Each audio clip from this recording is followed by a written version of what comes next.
Jaya Radha Madhava Kunja Bihari.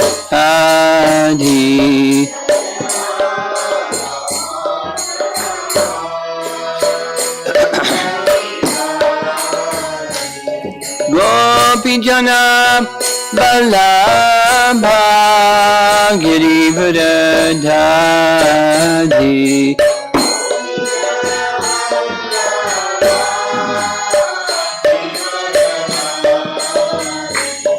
Gopi Jana Vallabha Girivardhari.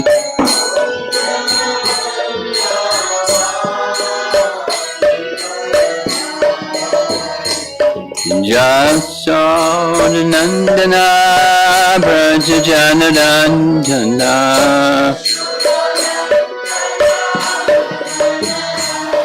Jasoda Nandana Braja Janarandana.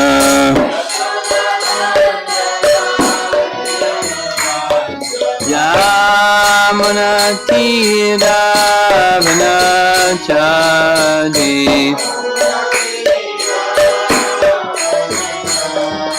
Jamuna Tira Vanachadi.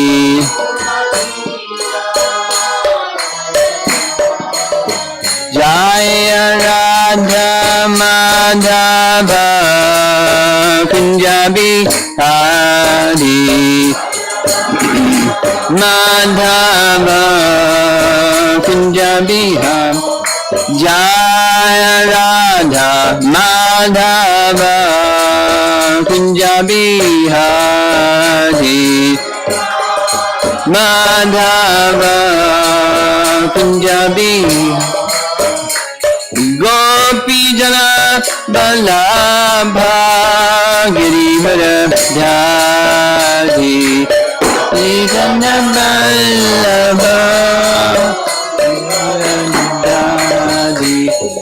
Gopi Jana Vallabha Girivardhari.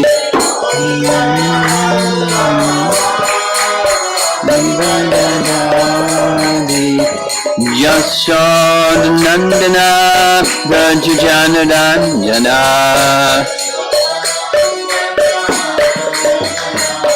Jasoda Nandana Braja Janarandana.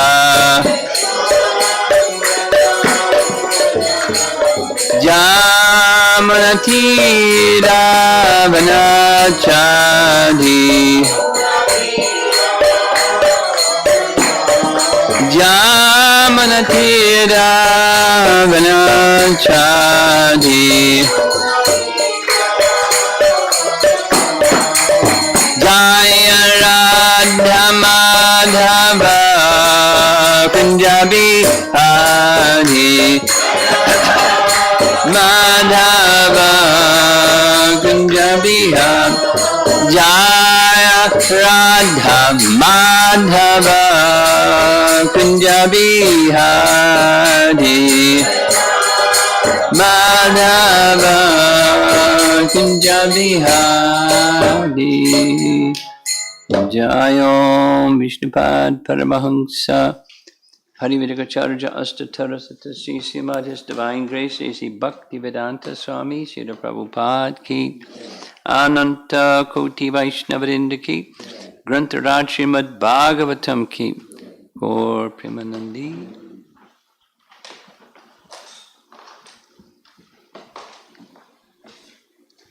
Om Namo Bhagavate Vasudevaya. Om Namo Bhagavate Vasudevaya. Om Namo Bhagavate Vasudevaya.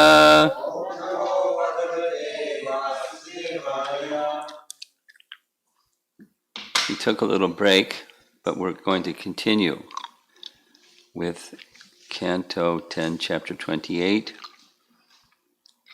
We're going to start with text, well, we won't go further. Text 13, The topic is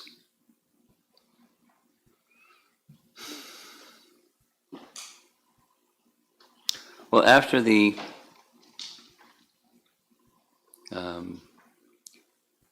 mistake that was made by Indra and all of that, Sukadeva Goswami then describes another mistake, a mistake that was made by Varuna. And, whether it was Varuna's mistake or his servant's mistake is another topic. But after seeing what Nanda saw, two main things. The opulence of Varuna's abode, his house, it's called in the translation, his palace. And then seeing Varuna and his associates, and mention is made also, other devas opulently worshipped Krishna, as well as Nanda Maharaj seated over there in a special throne. When Nanda came back to Braja, he told everything, and he was astonished, and so was everybody else. And their astonishment took the shape of, gosh, he's the personality of Godhead. And we're just these simple village people, and he's among us, and will he show us his eternal abode? Not like, go back to Godhead, but just show his eternal abode. So then there's all this discussion about prakat and aprakat, leelas and abodes and associates and everything. And then comes Krishna, omniscient Krishna, and the divinity feature of Krishna, knowing exactly what their thoughts were, because they didn't say it to him. They just expressed it amongst themselves, and they were desiring to see the spiritual world. And so that's where we are. Krishna is considering. And some of the same terms as previous texts, this word jana doesn't refer to, it can refer to people in general, but in this case it means his own people. And another term that's used is svam gatim. That's his svam gatim, his destination. So so there's coming up in the word for the commentaries. So here we go. BBT's long purport. It's got, the language has Sri Dayananda Maharaj's fingerprints on it, because Gopi would use really simple language, and Sri Dayananda Maharaj would use 50-cent words. We'll come across a couple of them. Lord Krishna thought, certainly in this world, people in this world are wandering among higher and lower destinations, which they achieve through activities performed according to their destinations and without full knowledge. Thus, people do not know their real destination. So there's double meaning. It's people in general, and it's his people. And there's commentary that we've heard already. It refers to his people. His speaking about the Brijvasis, who are thinking they're just ordinary folks. They've grown up in a village, and they're so blessed to have Krishna as their friend, their son, or their lover, or whatever. And now he's the personality of Godhead. So people in general don't know. and then his people don't know. And that's important to see that distinction because it goes back and forth. Purport. Srila Jiva Goswami has elaborately explained how this verse applies to the eternally liberated residents of Sri Vrindavan, the Lord's abode. One of the fundamental philosophical principles of the Srimad Bhagavatam is the distinction between two types of illusion, Yogamaya and Mahamaya, the spiritual and material states of existence, respectively. Although Krishna is God, the omnipotent, omniscient, supreme being, his intimate associates in the spiritual world love him so much that they see him as their beloved child, friend, lover, and so on, so that their ecstatic love can transcend the boundaries of mere reverence. They forget that Krishna is the supreme God of all the universes, and thus their pure, intimate love expands unlimitedly. One may consider the activities of treating Krishna as a helpless child, a handsome boyfriend, or playmate to be a manifestation of avidya. It's a word in the verse also, avidya, ignorance of Lord Krishna's position as God. But the residents of Vrindavan are in fact ignoring the secondary majesty of Krishna and focusing intensely on his infinite beauty, which is the essence of his existence. Paragraph. In fact, describing Lord Krishna as the supreme controller and God is almost a type of political analysis, referring, as it does, to a hierarchy of power and control. Such analysis of levels of power and hierarchies of rule is significant in a context in which one entity is not fully surrendered in love to a higher entity. Clear? Love rules, but when there isn't love, then power rules. So he's almighty. Better obey because you're going to get smacked if you don't obey. So that's power rules. The Almighty God. And where love rules, that's insignificant. In other words, says the same thing, control becomes visible or is consciously felt as control when there is resistance to that control. Logical. Or let's say it the other way. When there's love, one may be controlled by love, and that's just fine because I'm happy in love. You control me, go right ahead, I'm happy. But when there isn't love and there's resistance to that control, that's when it becomes more prominent or more significant or more visible. When consciously one is feeling controlled when there's resistance to that control. To cite a simple example, a pious, law-abiding citizen sees a policeman as a friend and well-wisher, whereas a criminal sees him as a threatening symbol of punishment. Those who are enthusiastic about government policies feel not that the government is controlling them, but rather that it is helping them. Interesting?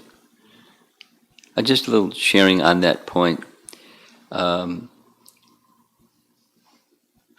Some of the communications I'm having with the devotees in China, like how's it going, and not just the coronavirus thing, but everything, because the possibility to visit isn't there. So,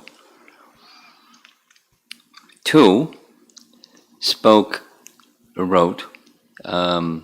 They feel very protected by their government. I mean, it's oppressive.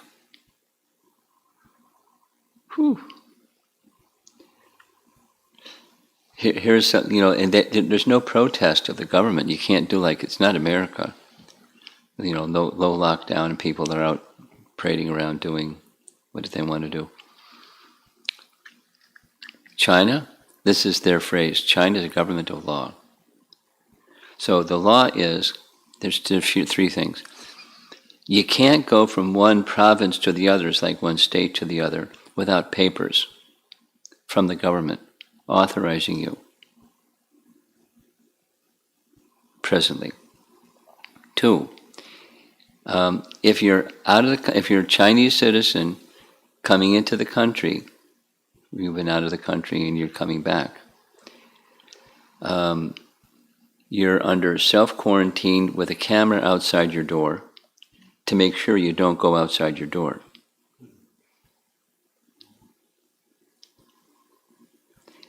In some cases, they put cameras inside people's homes. Big Brother's watching to see if they're going outside the door. And, invasion of privacy, forget it, man. This is the government of law. You're self-quarantined. And then after the self-quarantine, they interview you. And then you have 2 more weeks of self-quarantine with the camera still there. You can go out and do some shopping, but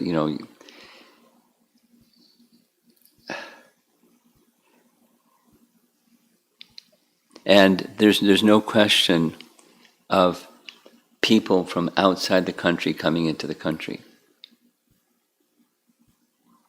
It's not just like,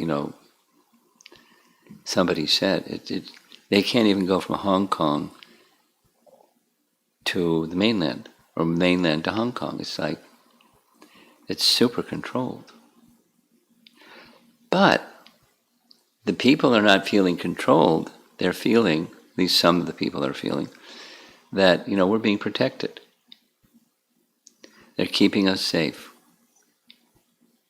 And, in 2 letters, like 5 times in each of those 2 letters, we feel very, very much protected and cared for by our government. They're used to it. In America, it's a whole other story. Probably other parts of the world, it's also a whole other story. When the government wants to quarantine or lockdown or whatever it is, stay home or something, it's for protection. The scientist is for protection. The government, it's another story. But the benevolence isn't sometimes seen if you're resisting the control. But somehow, at least, some persons in China feel the government loves us. With the camp, but the one report I read, the person that came back and found it, even before he got there was a camera installed in his home. And when the government wants to install a camera in your home, you don't say no. You don't file a case in court, or they're the government. China's a government of law. That's it. We're protecting you. So, in Vrindavan, so we're getting this picture of Vrindavan is love. And then Krishna, so here's some more. A simple proof that the residents of Braja have transcended the lower states of God consciousness, that's, He's almighty, He's all-powerful, therefore we serve Him, rather than failed to attain them, these lower states of God consciousness, is the fact that throughout the past times of the Lord, they often, quote, remember that Krishna is God. Usually they are astonished, which is part of the disclosure of His divinity. It's a secondary rasa. Having been fully absorbed in seeing Krishna as their friend, lover, and so on. Paragraph. The word kama, it's in the verse, is conventionally used to indicate a material desire, or else a spiritual desire so intense that it becomes somehow analogous to intense material desires. Still, the fundamental distinction remains, material desire is selfish and self-gratificatory, spiritual desire is free of selfishness, being wholly for the pleasure of the other, the Lord. Thus, the residents of Vrindavan executed their daily activities solely for the pleasure of their beloved. So, in that case, the word kama is being used in this verse to refer to the resident of Braja. They're so much absorbed in loving Krishna and doing everything for his happiness. The word kama is used. It can mean either. Paragraph.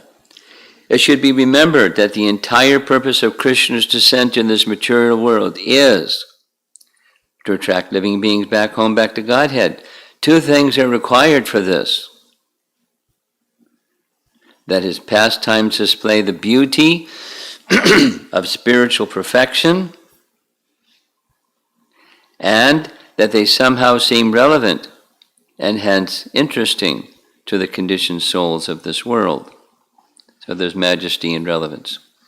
The Bhagavatam often states that Lord Krishna just plays like a youthful actor, and he undoubtedly engages his eternal devotees in the dramatic presentation.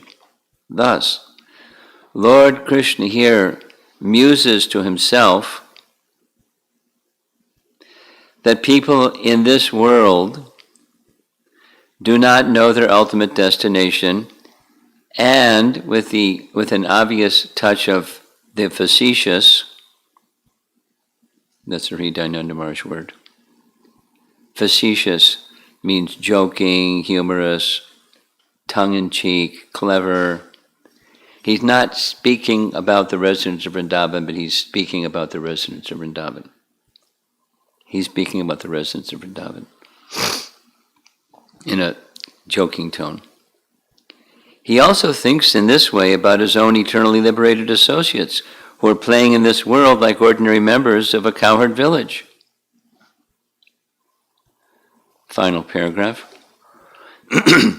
Apart from the double meaning obviously presented in this verse when it is applied to Krishna's liberated associates, Krishna here makes an entirely direct and pointedly critical observation about ordinary people. When applied to conditioned souls who are actually wandering throughout the universe, his statement that people are acting out of ignorance and lust, so avidya and kama are used in the verse. Ignorance and lust, ignorance and passion, is not mitigated by any deeper spiritual meaning. People in general are simply ignorant, and they do not seriously consider their ultimate destination. As usual, Lord Krishna is able to say so many profound and complex things in a few simple words. How fortunate we are that God is not a dry field of energy, a transcendent effulgent blob. That's Hridayananda language. Or nothing at all, as various people would have it. In fact, he is the most wonderful personality of Godhead, full of absolute personal qualities, and certainly whatever we can do, he can do better, as evidenced by his brilliant way of speaking. Pretty nifty. Well done, well done. Vishwanath Chakravarti Thakur, we're just going to read a few. It's like this is really long, so we'll revisit this verse again tomorrow.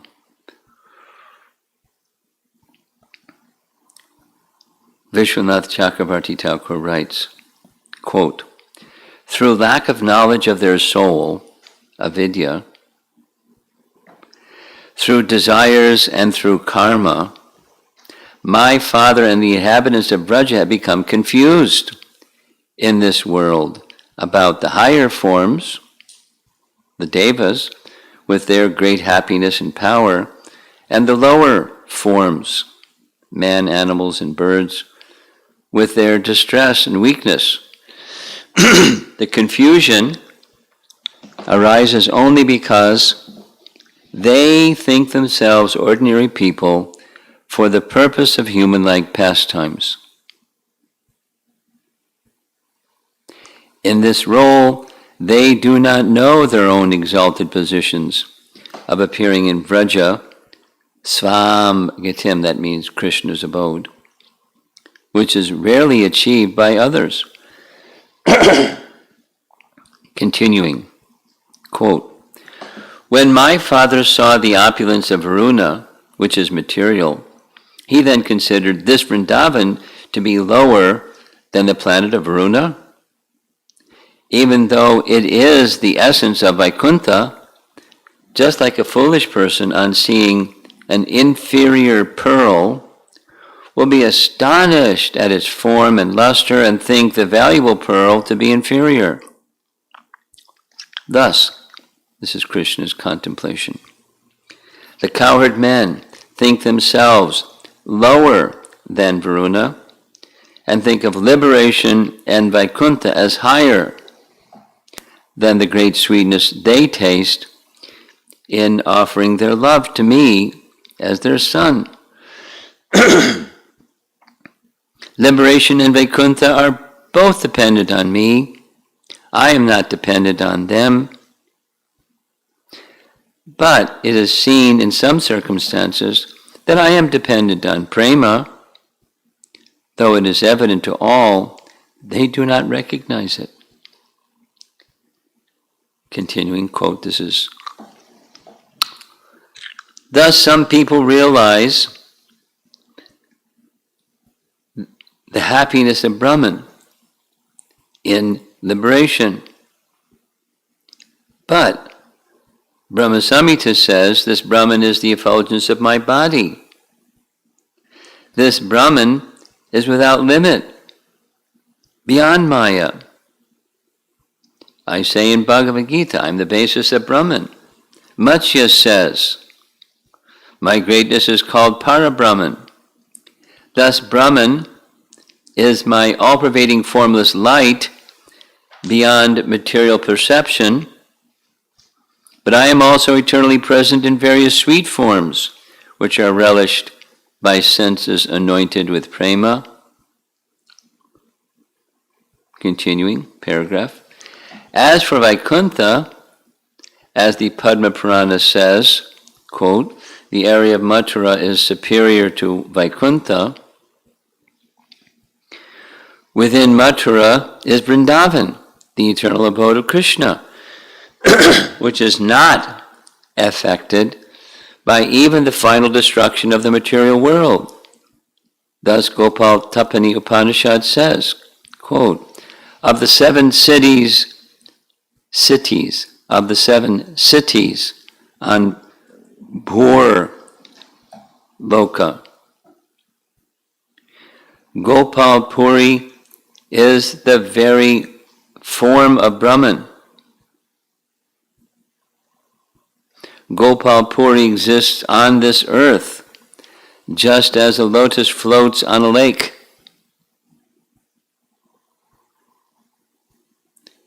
Brihat Vamana Purana says, when the universe becomes invisible at the time of devastation, only the infinite, eternal, non-material Vaikuntha remains, spreading its rays of blissful Brahman. Thus, though Vrindavan is superior to both Brahman and Vaikuntha, the cowherd men desire to attain the experience of Mukti and Vaikuntha only because they had not seen them with their eyes. Therefore, I will reveal these to them now, directly. And then this final paragraph is interesting. This verse cannot be translated as follows, quote, the Brajvasis wandering in various wombs, higher and lower, by ignorance, karma, lust and karma, do not know about liberation and Vaikuntha, which will be given by me. No. The inhabitants of Braja are Nitya Siddha and in love with Krishna in various relationships of love, and are not affected by ignorance, lust, or karma. Bhagavatam says, quote, those gopis who regarded Krishna as their son could no longer be subject to the ignorance of material life. Lord Brahma says, what can you give to these inhabitants of Braja who do not accept a position of liberation, or even Vaikuntha when you offer it? That's from his prayers in chapter 14. One should also see the logical explanations given after the killing of Putana. And he makes reference without writing it. Bhagavatam 10.6, verses 37 to 40. And there's just 2 paragraphs where Jiva Goswami will end for this morning, although there's more. Jiva Goswami writes, since it is contrary to the truth that his own people will be subject to higher and lower bodies out of ignorance, the meaning of the verse should be as follows. My people, appearing in this world amongst those who attain bodies of devatas and animals by ignorance and karma, are mistaken about my abode because of identifying with ordinary people and do not know my abode.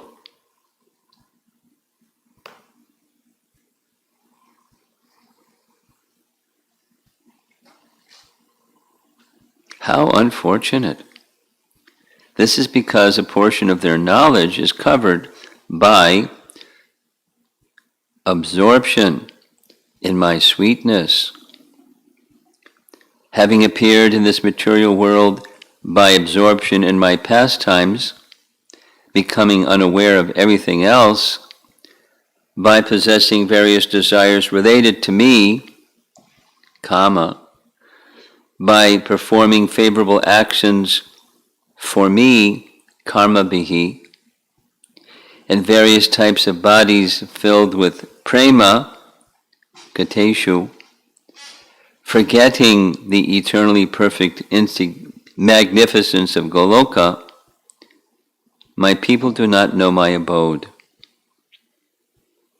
Last paragraph.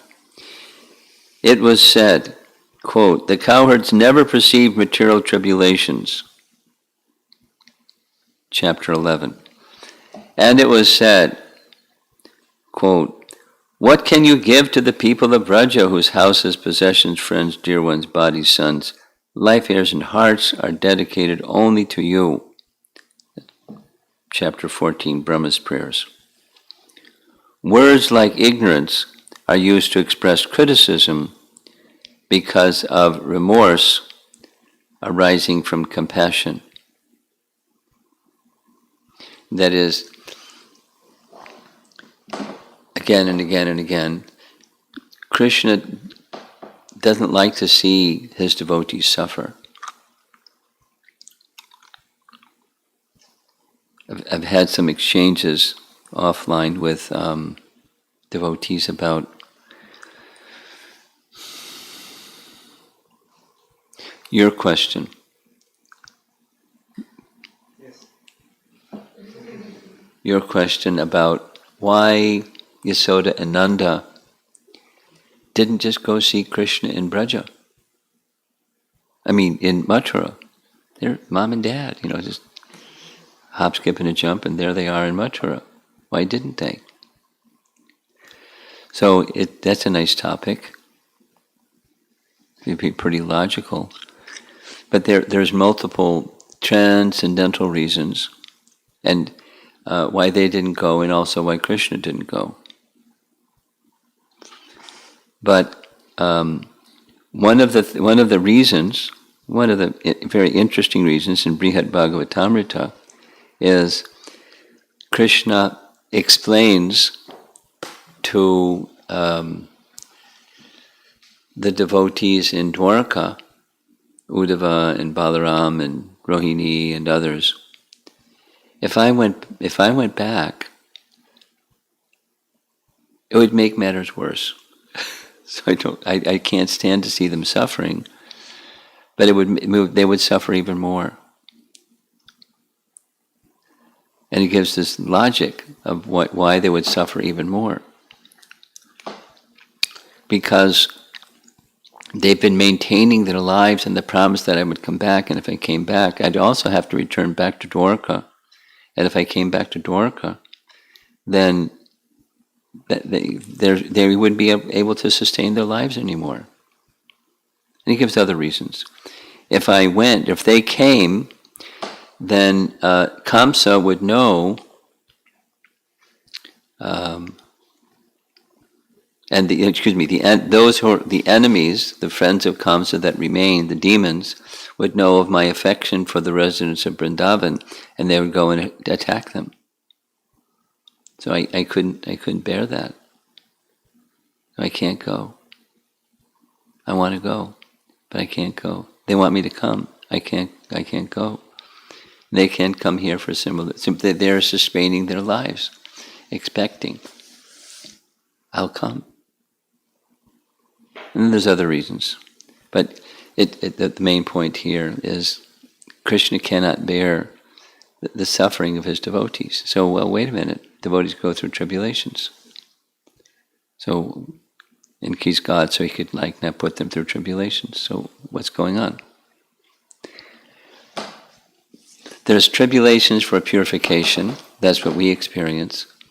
And then because we're attached to the temporary. So Krishna's taking away the attachment to the temporary through tribulations. But when it comes to the Brijbasis, the tribulations are ecstasies. But it's all under his control. He knows the difference between tribulations that are ecstasies and the other kind. So they're placed in difficulty, then relieved from the difficulty. Or even he places himself in difficulty in the coils of the Kaliya serpent. And they're practically ready to die.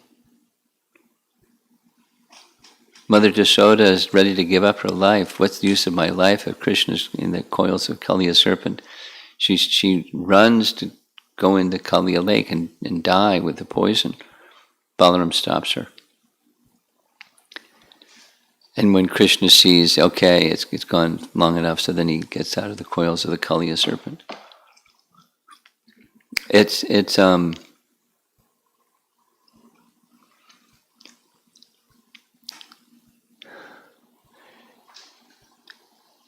a big jump to go, as the text, the purport, BBT purport says, this distinction between Yogamaya and Mahamaya. Big leap. So for us to say Krishna does things because of pastimes, for a materialist that sounds, that's clever. That's very practical. You just say it's just pastime. And it's impossible, and it's just pastime. It's totally contrary. It's just pastime. You people are silly. But it's beyond rational thought. And why he does things the way that he does things, it's probably not the way we would do things. But he's doing things the way that he's doing things to inspire love and stir in various ways the love of the residents of Vrindavan, which as their love increases, his happiness increases.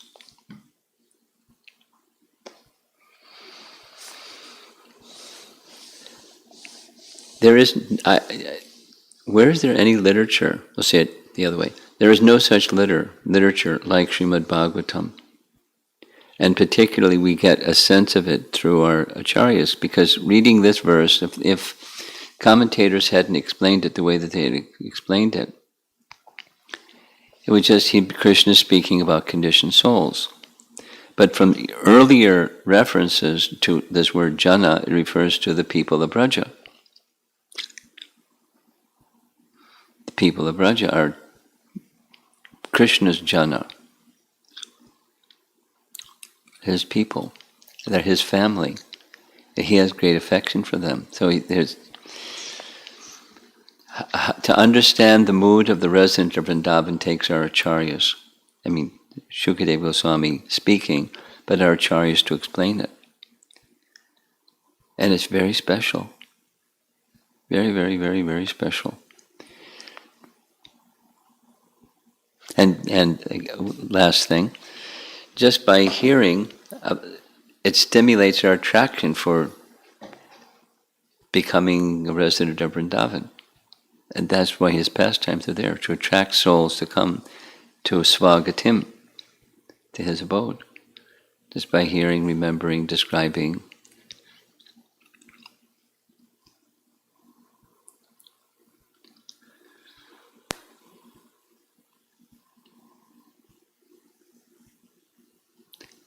During a pandemic.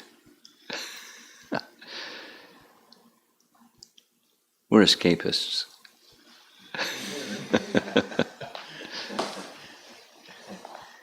You bet.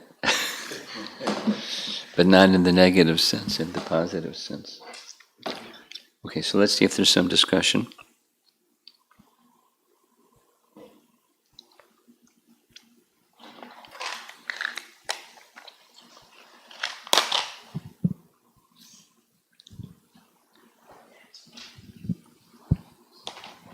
Hare Krishna Maharaj, thank you so much. It's like the question is, Krishna is always protects, and it's hard sometimes to understand why devotees are going through difficulties. So you just explained that for purification, but when it's a transcendental platform, it's an ecstasy. In case with Draupadi, like Krishna protected her when it was the most danger.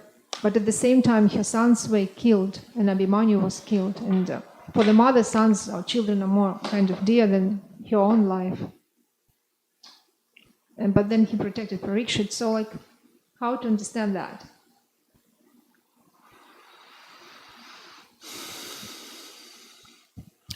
I'm sure our acharyas have explained it. I'm not familiar with their explanation.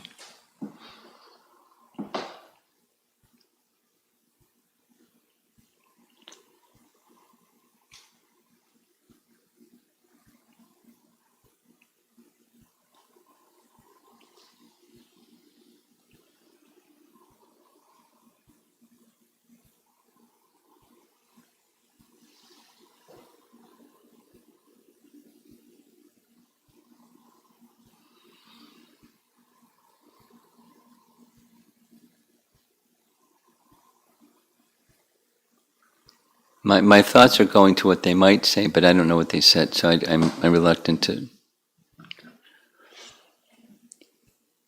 But I've got, with this topic that we're discussing, there's so many side research topics that I'm involved in, like this. I still haven't found, offline I'll share with you. There's a specific reference from Brihad Bhagavatamrita that I and others have not been able to find to make this, why Krishna didn't go and why they didn't go to see Krishna.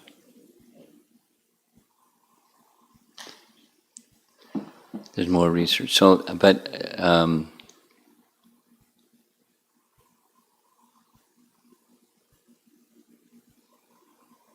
let me say back what the question is.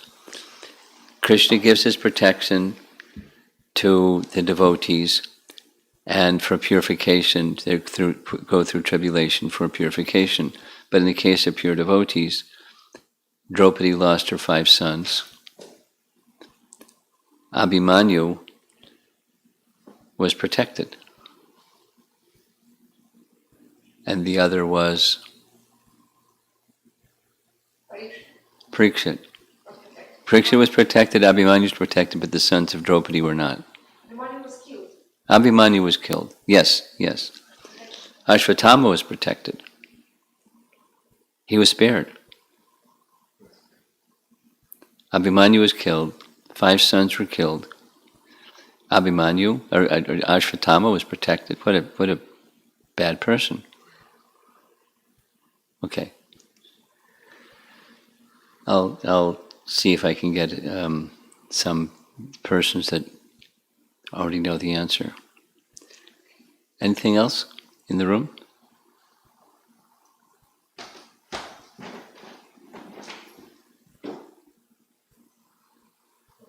Maharaja, on the same tribulations topic, you mentioned that Krishna doesn't like to see his devotees suffer, so the tribulations are for purification.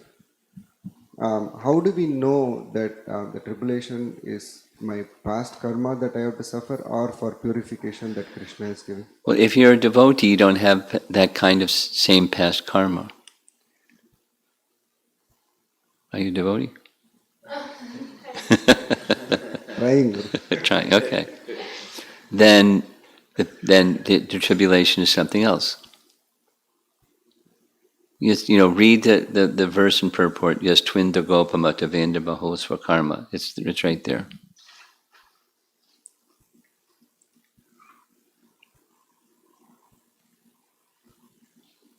That's this distinction between Yogamaya and Mahamaya. Same topic. This question is from Prakash Narayan Govindan. The Lord's original Sat Chit Ananda form is covered by his Yogamaya potency during his earthly pastimes, so that persons who he doesn't want to show the form to cannot see his original form. In the spiritual world, does the Lord's original Satchitananda form ever get covered? Does this happen between when a living entity gets a tinge of envy of the Lord and when that Atma falls down to the material world? Well, sounds like a two-part question. The first part is there's only the internal potency. So it's not that they cannot see his personal form. Now we have pastimes of the residents of Vrindavan, and they're not because of their intimacy of love. That's where this avidya word comes in the verse. They're not seeing him as the personality of Godhead. They're seeing him as they're seeing him in their relationship. But that's by the action of the internal potency, not the external potency. They see him and themselves as ordinary. They have spiritual forms. They're spiritualized forms. That's discussed in several places. But they don't see like that because of the internal potency, Yogamaya potency. And the second part of his question I couldn't exactly understand. What does it say again? In the spiritual world, does the Lord's original Satchitananda form ever get covered? That I addressed. Does this happen between when a living entity gets a tinge of envy of the Lord and when that soul falls down to the material world? Well, yeah, it's the language is a little awkward, but okay. Yes. When there's aversion to the personality of Godhead, one can't see him as he is. That's Mahamaya. Okay? Yeah, I have one more Yeah. question. It's how while performing a service, living as a devotee, how can one understand that Guru and Krishna are pleased? They'll smile.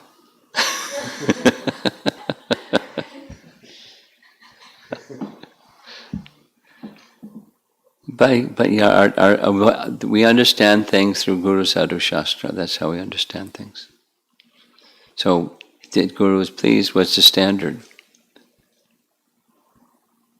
Okay? Is it we get more services or internally there is a satisfaction? Or? That's a whole other interesting topic. Yeah, you feel something, but that feeling something may, if you're really pleasing Guru and Krishna, you're feeling humbled, not.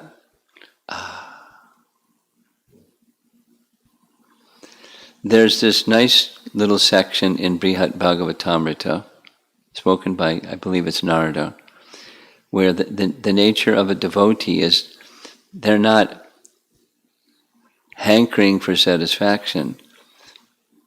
They're hankering for pleasing Krishna. And what is it? When does the bell ring when you've, okay, now I've pleased Krishna? There's always this sense of insufficiency, even for, not only for us because there is genuinely insufficiency, but for very elevated souls, there's a feeling of insufficiency. That it's transcendental. The commentary then says it's considered by elevated souls to be one of the detriments to Shuddha Bhakti is there's a feeling of sufficiency, or I'm feeling satisfied. Then it's about me.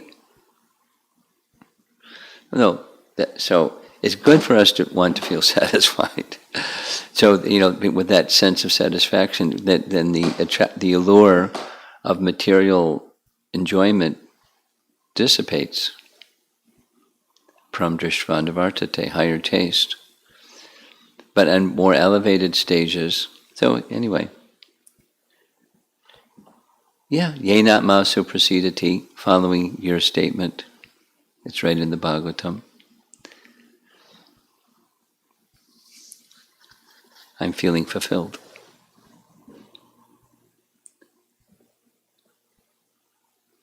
And largely, because we're covered, there's a mix.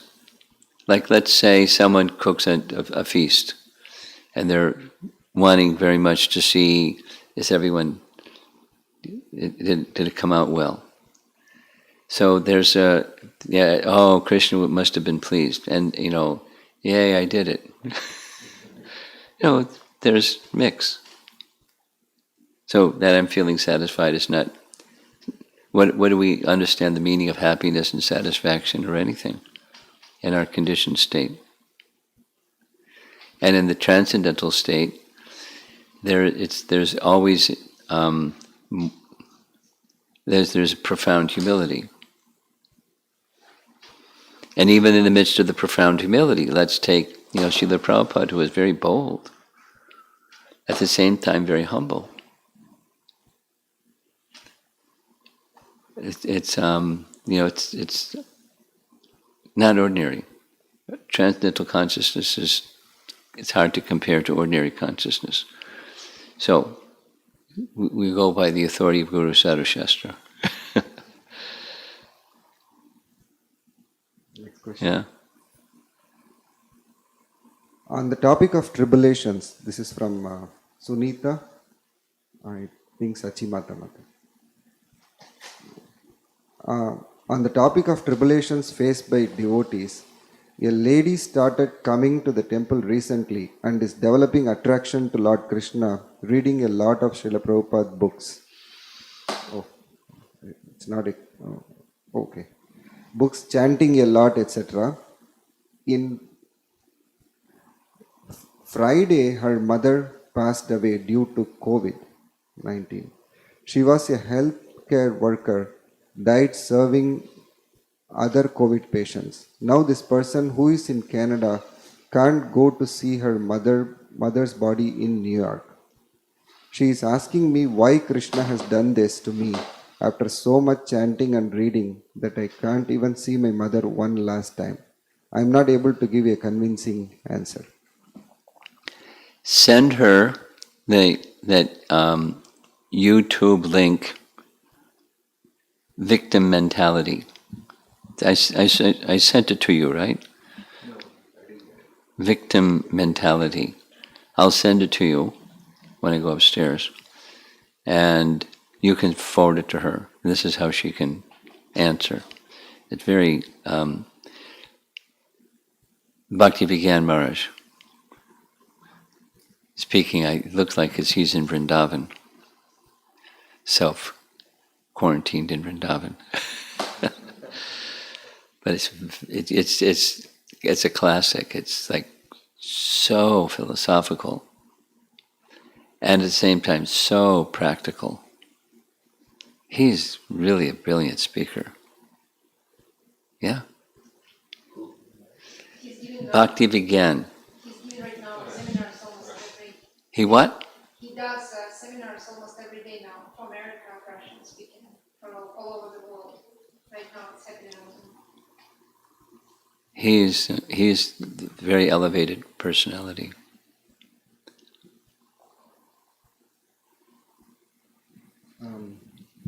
In the Hare Krishna Mahamantra, this is from Satish Bhatnagar. In the Hare Krishna Mahamantra, who does the Hare refer to if Rama is reference to Lord Balaram?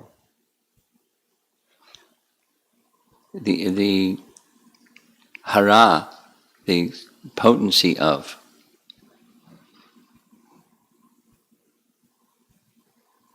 And Vokada becomes Hare. That's what it means. The potency of. The internal potency of. Question from Hari.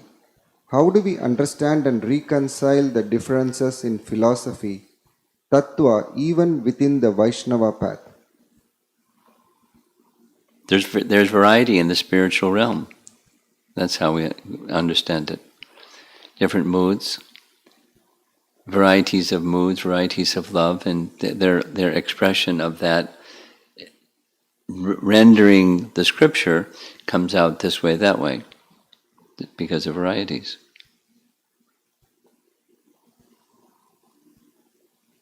That's all. That's it. Okay, Srila Prabhupada ki jai.